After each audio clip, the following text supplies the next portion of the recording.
Magandang araw mga kayami. Yan po. Welcome to my channel. Yan po, nandito po tayo ngayon sa ating kusina. Magluto po tayo ngayon ng pinakbet Ilocano. Ayan. Meron po tayo yun. Ayan po yung mga ingredients. So ayan, pinakukuluan ko po muna ang ating baboy. Ang ating pork. Ayan po muna natin ito ay magmantika. Ayan mga kayami. Crunchy na po ang ating pork. So ayan, baon. Dito side na po natin.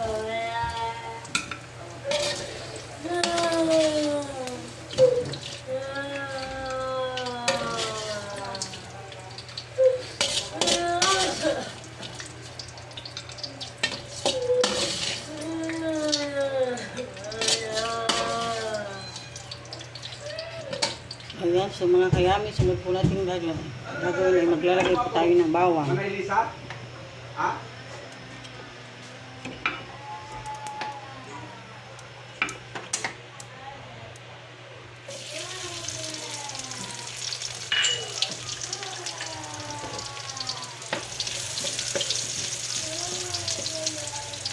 Bili na tayo ng luya.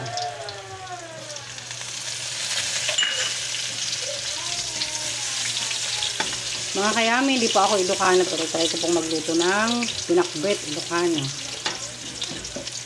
My own version. So ayan, mix po natin ang ating sibuyas.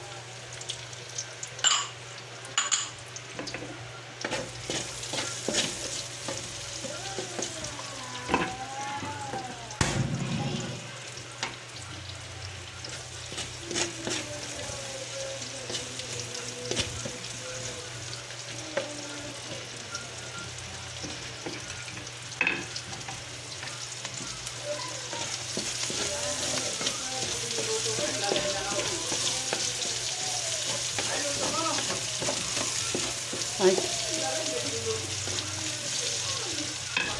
Yan mga kayami, next po natin ilalagay ang ating kamatis.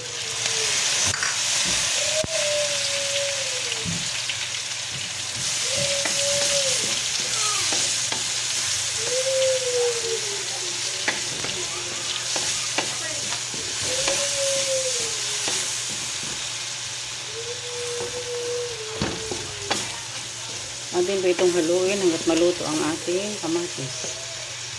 So nakikita ko, ayon po sa aking mga nakikita sa Ilocano. So ayan, kailangan po lutong-luto ang kanilang kamatis. Ang kamatis na panghalo.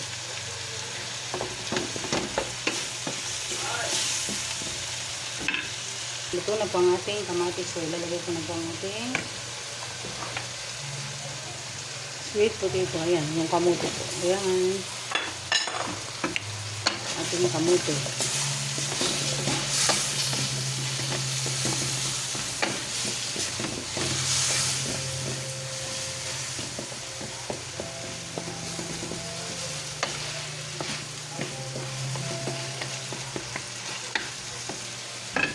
Yan mga kayami, lagay na rin natin ang ating ampalaya.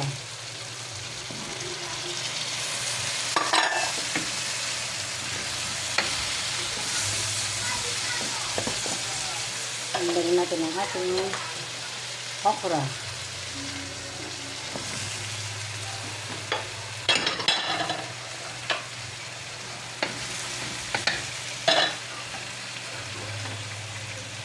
Sitaw.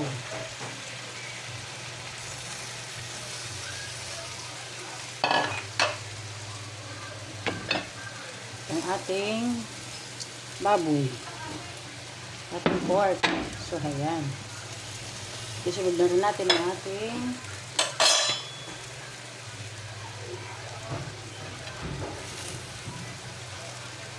lagyan na rin tayo ng talong.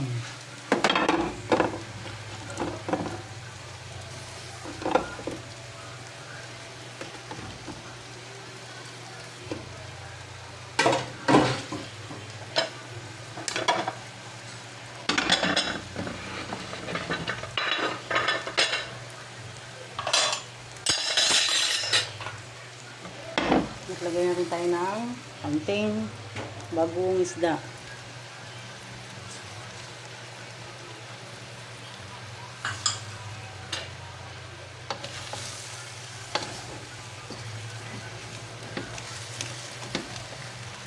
Maglagay na rin tayo ng konting asin.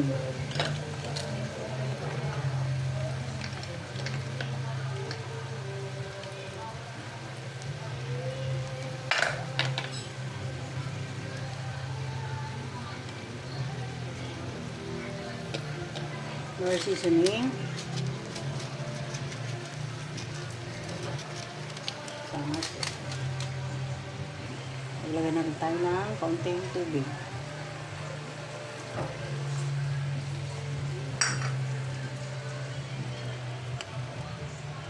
Mga kayami, ito po ating takpan lang muna ng hanggat saka ito ay maluto. Ito ang ating gulay na pinakbet Ilocano. So, my own version. Kahit hindi pa ako marunong masyado.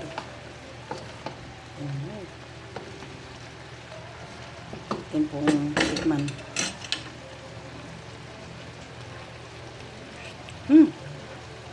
Perfect. Sarap. Parang luto din po ng Ilocano. And guys, ito na po ang ating luto. Thank you for watching. Sana po magustuhan nyo ang aking video. Till another video. Salamat. Bye-bye.